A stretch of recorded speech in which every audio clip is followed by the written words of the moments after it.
رحمت قرآن مجید فرقان حمید میں حج بیت اللہ کی بڑی فضیلت بیان کی اور بندوں کو ارشاد فرمایا کہ وہ پہلا گھر جسے بیت اللہ کہا جاتا ہے اس کا حج فرض کرنا صاحب استطاعت پر فرض کیا گیا ہے، اور جو لوگ اس کے حج کے لیے جاتے ہیں اللہ تعالیٰ ان کی قسمت ہی بدل دیتا ہے، اور اگر کوئی طاقت کے باوجود نہ جائے تو حشر میں رسوائی کے علاوہ اس کے ہاتھ کچھ نہیں آئے گا۔ اس لیے مسلمانوں کا حق بنتا ہے جنہیں اللہ سعادت دے، صاحب مال ہو جائے تو وہ حج کے لیے کوشش کریں۔ بہت سے ذہنوں میں حج کے حوالے سے کچھ سوالات پیدا ہوتے ہیں۔ ہم سے اکثر دوست ایک سوال کرتے ہیں کہ مفتی صاحب ایک بات بتائیں، گھر میں بہنیں بیٹیاں ہیں، عمرے میں بندہ جا سکتا ہے؟ تو میں ایک سوال کرتا ہوں، گھر میں بہنیں بیٹیاں ہیں تو بندہ نماز پڑھنے جا سکتا ہے؟ نماز کیا ہے؟ جس طرح نماز فرض ہے اسی طرح صاحب استطاعت پر حج بھی۔ جب نماز معاف نہیں ہو سکتی گھر والوں کی وجہ سے تو حج معاف ہوگا؟ اسی طرح یہ بات یاد رکھیں، حج بھی ایک فرض ہے، نماز بھی ایک فرض ہے، روزہ بھی ایک فرض ہے، اور زکوٰۃ بھی ایک فرض ہے۔ ان سارے کاموں میں سے کسی کام کو فیملی کی وجہ سے بندہ نہیں چھوڑ سکتا۔ اور یاد رکھیں، حج کرنے کے لیے اللہ تعالیٰ نے صرف چند دن بنائے ہیں، صرف چند دن۔ آپ اگر ان دنوں میں اللہ کے گھر حاضر ہو جائے تو اللہ تعالیٰ آپ کو گناہوں سے ایسے پاک فرما دے گا جیسے آپ کی ماں نے جنم دیا تھا۔ یہ حاجی کی فضیلت ہے، اللہ اس کے سارے گناہوں کو معاف فرما دیتا ہے۔ اور پھر بندہ جب حج کر کے شہر حرم جاتا ہے، مدینہ الرسول جاتا ہے، وہ خود نہیں جاتا، آقا اسے بلاتے ہیں۔ آتے ہیں وہی جن کو سرکار بلاتے ہیں، اور وہ لوگ خدا شاہد قسمت کے سکندر ہیں جو سرور عالم کا میلاد مناتے ہیں۔ اللہ اکبر۔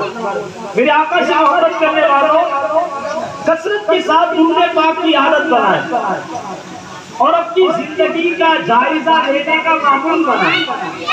میرے بہت سارے دوست ایسے ہیں جنہیں اللہ نے مال و دولت دیا ہے، بہت سے مرد ایسے جن کے پاس مال نہیں ہے لیکن اللہ نے ان کے نصیب سے ان کی بہنوں کو حصہ دیا ہوتا ہے، ان کی بیٹیوں کو حصہ ملا ہوتا ہے۔ سونا گھر میں ہوتا ہے، چاندی ہوتی ہے، گھر میں وہ پیسے جمع کرتی ہیں، اور وہ اتنے ہو جاتے ہیں کہ کبھی کبھی تو خواتین پر حج فرض ہو جاتا ہے۔ اس لیے اس معاملے کو جج کرنے کا بہترین طریقہ یہ ہے کہ ہر سال آپ اپنا اکاؤنٹ چیک کیا کریں کہ اس مرتبہ میرے پاس کتنے پیسے ہیں، اور آپ یہ بھی چیک کیا کریں کہ اس سال حج کتنے کا ہو رہا ہے۔ اگر آپ کے اکاؤنٹ میں اتنے پیسے ہوں کہ حج بھی ہو سکتا ہو اور گھر بھی خوشحالی سے چل سکتا ہو تو پہلی فرصت میں اللہ کے حضور سر جھکائیں، یا اللہ اگر یہاں تک پہنچا دیا ہے تو کعبے تک بھی پہنچا دے۔ اور جب آپ کعبے پہنچ جائیں گے تو پھر کرم ہوگا، سرکار کے شہر مدینے بھی پہنچ جائیں گے۔ انسان کو محنت بھی کرنا ضروری ہے اور انسان کے لیے دعا کرنا بھی ضروری ہے، اور یہ دعائیں اتنی تاثیر رکھتی ہیں کہ کبھی کبھی جس کے پاس استطاعت نہیں ہوتی، اس دعا کی تاثیر سے اللہ اسے بھی اپنا گھر کعبہ بھی دکھاتا ہے، مصطفیٰ کا در مدینہ بھی دکھاتا ہے۔ ہمارے بزرگ علیہ رحمہ فرماتے ہیں، ایک شخص کو حج کرنے کا شوق ہوا اور انہوں نے دعا شروع کی، اللہ حج کرا دے۔ ایک سال گزر گیا پر حج کی سعادت نہ ملی، دوسرا سال آیا تو بھی حج کی سعادت نہ ملی، تیسرا سال جب آیا قسمت جاگ اٹھی، رات کو سرکار کا دیدار ہو گیا۔ دعا کرے اللہ سب کو حضور کا دیدار نصیب فرمائے، اور دیدار رسول کے لیے کثرت کے ساتھ درود و سلام ضروری ہے۔ میرے آقا فرماتے ہیں جو درود پڑھنا بھول گیا گویا وہ جنت کا رستہ بھول گیا، اور اللہ نے ایک جنت سرکار کے قدموں کے صدقے میں مدینے میں بنائی ہے جسے ریاض الجنہ کہتے ہیں۔ اللہ سے دعا کرے اللہ ہمیں وہاں کی حاضری نصیب فرمائے۔ میرے آقا علیہ الصلوۃ والسلام کے اس غلام کو جب حضور کا دیدار ہوا، کریم کی لب پر نور کو جنبش ہوئی، رحمت کے پھول بکھرنے لگے، میرے آقا نے فرمایا تو ہر سال دعا کرتا ہے یا اللہ حج کرا دے، اس مرتبہ تیرا آقا تجھے کہتا ہے تو حج پہ بھی آنا، مدینے بھی آنا۔ کہتے ہیں بڑا خوش ہوا کہ مجھ غریب کو آقا کا دیدار ہوا، لیکن صبح اس لیے پریشان ہوا کہ جانے کا کوئی انتظام نہیں۔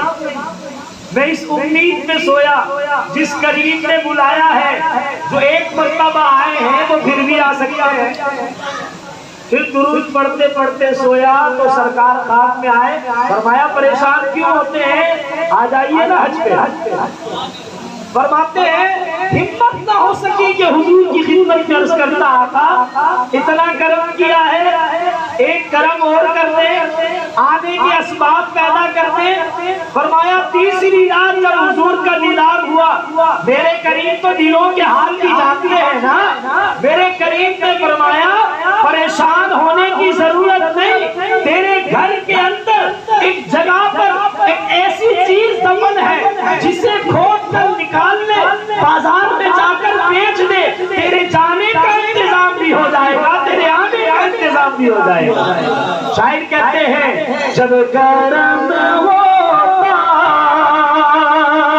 ہے حالات بدل جاتے ہیں، جب کرم ہوتا ہے حالات بدل جاتے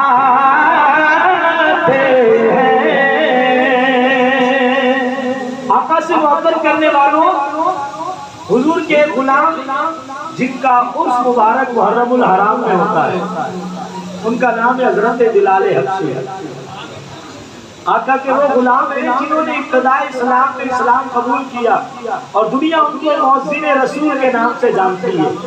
جب حضور کا وصال مبارک ہوا، آقا کی وفات کے بعد حضرت بلال حبشی مسجد نبی میں آقا کا جب دیدار نہ پاتے تو اس صدمے سے شہر مدینہ سے دور چلے گئے، سرزمین شام پر زندگی گزارنے لگے، دن کٹنے لگی، راتیں گزرنے لگی۔ ایک دن سرکار کا انہیں دیدار ہوا، میرے آقا نے حکم فرمایا بلال اتنے دن گزر گئے، ہم سے ملنے بھی نہیں آئے، کبھی ہم سے ملنے بھی آؤ۔ اور آقا سے محبت کرنے والوں، آقا سے پیار کرنے والوں، اس بات کو یاد رکھنا، سرکار جس کے خواب میں آئے اس کی قسمت چمک جاتی ہے، کیونکہ خواب میں بھی سرکار کی طرح کوئی بھی نہیں آ سکتا۔ شیطان بھی حضور جیسا اپنے آپ کو بنا کر پیش نہیں کر سکتا۔ حضور نے فرمایا جس نے مجھے دیکھا، من رآنی فقد رأى الحق، اس نے مجھے ہی دیکھا۔ آقا فرماتے ہیں بلال ہم سے ملنے بھی آ جاؤ۔ حضرت بلال حبشی کو حکم ہوا اور حضرت بلال حبشی نے وہاں سے سفر شروع کیا۔ یہاں آپ کی توجہ چاہوں گا اور ایک بڑی اعلیٰ بات عرض کرنے لگا ہوں۔ حضرت بلال حبشی کو حضور نے حکم دیا کہ آ جاؤ، اور حضرت بلال حبشی ان کے شام سے چلے۔ پتہ یہ چلا حضور جسے خواب میں حکم دے تو یہ خواب کا حکم بھی ایسا ہی ہے جیسے مسجد نبی میں بیٹھ کر حضور ابو بکر و عمر کو حکم دے رہے ہیں، ویسی ہی اس کی تکمیل کی جائے گی۔ اسی لیے اعلیٰ حضرت فرماتے ہیں تو زندہ ہے اللہ، تو زندہ ہے اللہ، میری چشم عالم سے چھپ جانے والے، میری چشم عالم سے چھپ جانے والے۔ حضرت بلال حبشی ملک شام سے چلے، سرزمین مدینہ پر پہنچے۔ بہت سے لوگ ایسے تھے جنہوں نے حضرت بلال حبشی سے کبھی کبھی ملاقات کی تھی، اور بہت سے بچے ایسے تھے جو حضرت بلال حبشی کو دیکھنا چاہتے تھے۔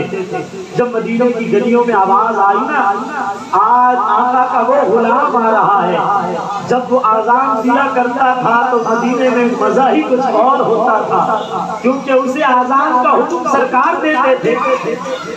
تو سارے لوگ مدینے میں جمع ہوئے، لوگوں نے گزارش کی حضرت بلال حبشی سے مہربانی فرمائے نا ایک مرتبہ وہ سونی سی آذان تو سنائے نا جو کریم کے زمانے میں سناتے تھے۔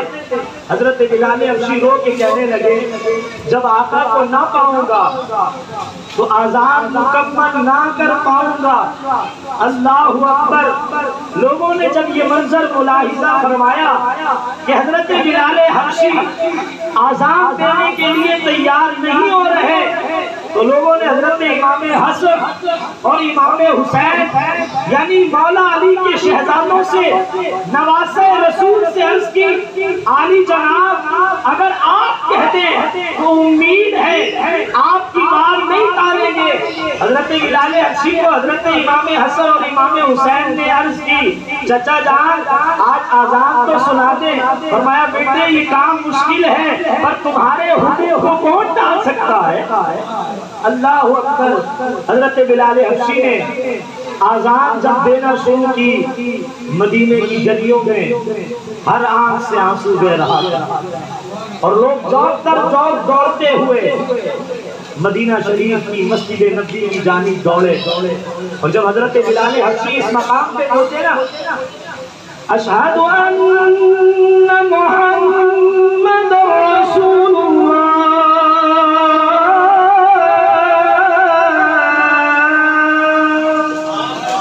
اور ادھر چہرہ کیا جہاں حضور ہوا کرتے تھے اور آج وہ واللیل کی زلفیں نہ دیکھی، وہ علم نشرح کا سینہ نہ دیکھا، وہ مازاق کی آنکھیں نہ دیکھی، وہ پھولوں جیسی اور وہ خوشبودار لبیں نہ دیکھی۔ آقا کریم کا مبارک چہرہ جو چاند سے بھی زیادہ حسین تھا جب وہ نظر نہ آیا تو آقا کی محبت میں روتے روتے بے ہوش ہو گئے۔ اللہ اکبر۔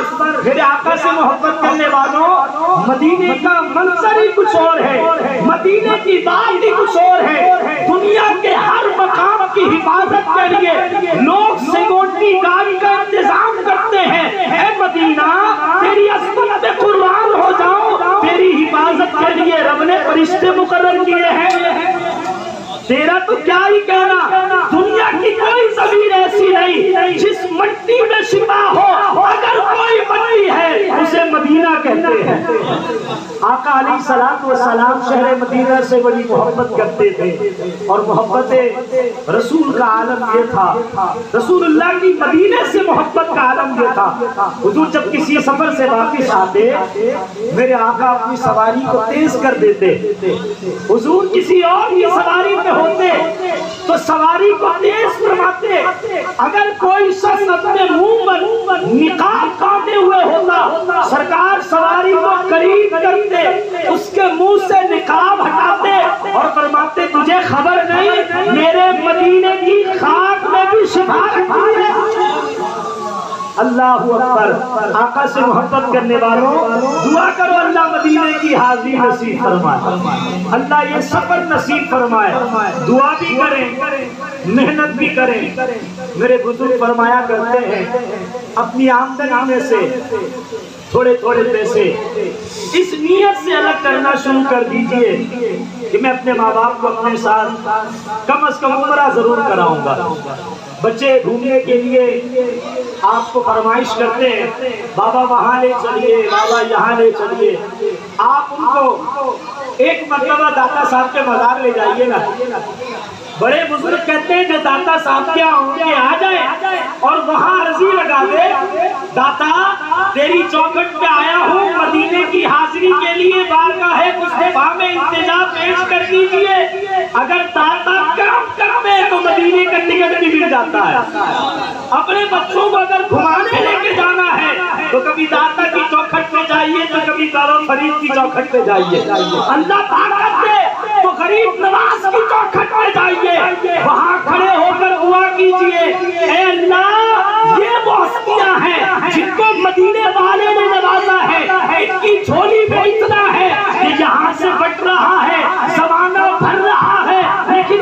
ختم نہیں ہوتا، ان کو تو دے رہا ہے، ان کے صدقے ہمیں بھی دے دے، کم از کم ہم اتنا تو کر لیں جس ماں اور بابا نے پالا ہے ان کے ساتھ مدینے کی حاضری تو کر لیں۔ کوشش کرنا ہمارا کام، محنت کرنا ہمارا کام۔ وہ شاعر نے کہا تھا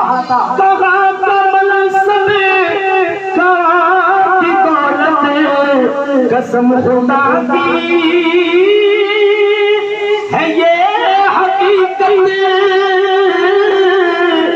جنہیں بلایا ہے مصطفیٰ نے وہی مدینے کو جا رہے۔ اللہ ہم سب کو مدینے کی حاضری نصیب فرمائے اور اپنی زندگی میں ان باتوں کو لازمی زندگی کا حصہ بنائے، کیونکہ ہم مسلمان ہیں اور ہم پر 5 وقت کی نماز فرض ہے۔ اس نماز کے بغیر کوئی چارہ نہیں ہے۔ اگر یہ نماز معاف ہوتی نا تو نبی علیہ السلام جس دن بیمار ہوئے تھے نا شہر مدینہ میں، اس دن معاف ہو جاتی، لیکن رب نے اپنے محبوب کو یہ سعادتیں، یہ برکتیں، یہ رحمتیں عطا فرمائی کہ حضور بیماری کے عالم میں مسجد آئے اور نماز ادا فرمائی۔ امت کو پیغام دیا، مجھ سے محبت کرنے والوں، مجھ سے پیار کرنے والوں، اگر میری محبت کا اعلان کرتے ہو، میری محبت اپنے دل میں رکھتے ہو تو تمہاری نماز نہیں چھوٹنی چاہیے۔ اور حضور نے کتنی بڑی بات فرمائی، نماز میری آنکھوں کی ٹھنڈک ہے۔ اگر امتی اپنے آقا کی آنکھوں کو ٹھنڈا کرے گا تو ایک دن آئے گا سرکار بھی اپنے غلام کی آنکھوں کو ٹھنڈک اپنے دیدار سے کرائیں گے، اور وہ کرم کرتے ہیں۔ اسی لیے تو ہم کہتے ہیں سنا ہے آپ ہر عاشق کے گھر تشریف لاتے ہیں، میرے گھر میں بھی ہو جائے چراغاں یا رسول اللہ۔ تو نماز میرے آقا کی آنکھوں کی ٹھنڈک ہے، اس کی حفاظت کریں۔ فجر کی نماز ہر شخص پڑھ سکتا ہے، جب کام پر اٹھ کے جا سکتے ہیں تو نماز کے لیے نہیں اٹھ سکتے، تھوڑی سی محنت کرنی ہوگی۔ دیکھیں بہت سے محلے میں آپ کے بزرگ ہیں جو فجر کی نماز سالوں سے پابندی سے پڑھ رہے ہیں، آپ ان سے دوستی کر لیں، آپ ان سے کہیں ہمیں فجر کی نماز میں اٹھا دیا کریں، وہ آپ کو اٹھائیں گے۔ اور آپ میں سے جو بزرگ حضرات یہاں مجھے اپنا دیدار کرا رہے ہیں، میں ان سے عرض کروں گا آپ اپنے بچوں کو اٹھایا کریں۔ دیکھیں اب تو بہت آسان ہو گیا اٹھانا اپنی فیملی کو، بچے کتنا بھی دور رہتے ہیں۔ ایک ہمارے پاس غریب زادہ ہے، آپ جانتے ہیں اس غریب زادے کو؟ ایک غریب زادہ ہے لیکن وہ کام اپنوں والے کرتا ہے، اس کو کہتے ہیں موبائل، اس کو تھوڑا سا شریف بھی لگا دیتے ہیں، کیا بن جائے گا موبائل؟ یہ شریف بھی ہے اور ہٹا دیں تو پھر وہ بھی ہے۔ اگر اس کو اچھے کاموں میں استعمال کریں تو اس سے اچھی چیز کوئی نہیں، اور اگر اس کا غلط استعمال کریں تو یہ جہنم میں لے جائے گا۔ آپ اس کے اندر اپنے ڈھیروں عزیزوں کے نمبر رکھتے ہیں، فجر میں اٹھائیں اپنے رشتہ داروں کو، کم از کم بیٹوں کو تو اٹھائیں نا، بیٹا اپنی بیوی کو اٹھائے، اپنے بیٹے کو اٹھائے۔ اگر کبھی ایسا ہوتا ہے نماز رہ جاتی ہے دوستوں، 8 بجے اٹھیں، 9 بجے اٹھیں، 10 بجے اٹھیں، فجر کی نماز قضا کریں۔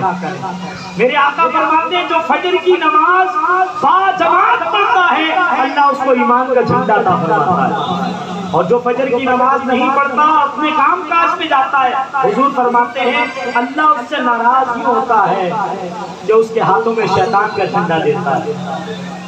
آئیے اپنی زندگی کو بدلیے، اپنی نمازوں کی حفاظت کیجیے۔ قبر میں پہلا سوال نماز کا ہوگا، اور مرنے کے بعد پہلا کام بندے کو پاک صاف کر کے اس کی جنازہ ادا کی جاتی ہے۔ اللہ سے دعا ہے اللہ ہمیں اپنے نبی کی آنکھوں کی ٹھنڈک، نمازوں کی حفاظت نصیب فرمائے۔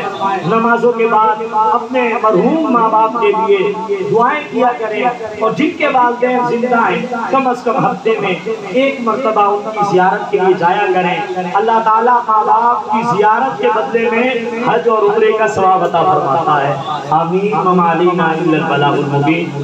انشاءاللہ ہمارے ایک ثنا خان رسول تشریف فرمائیں، وہ مختصر حاضری پیش کریں گے اور پھر اختتامی دعا اور صلاۃ والسلام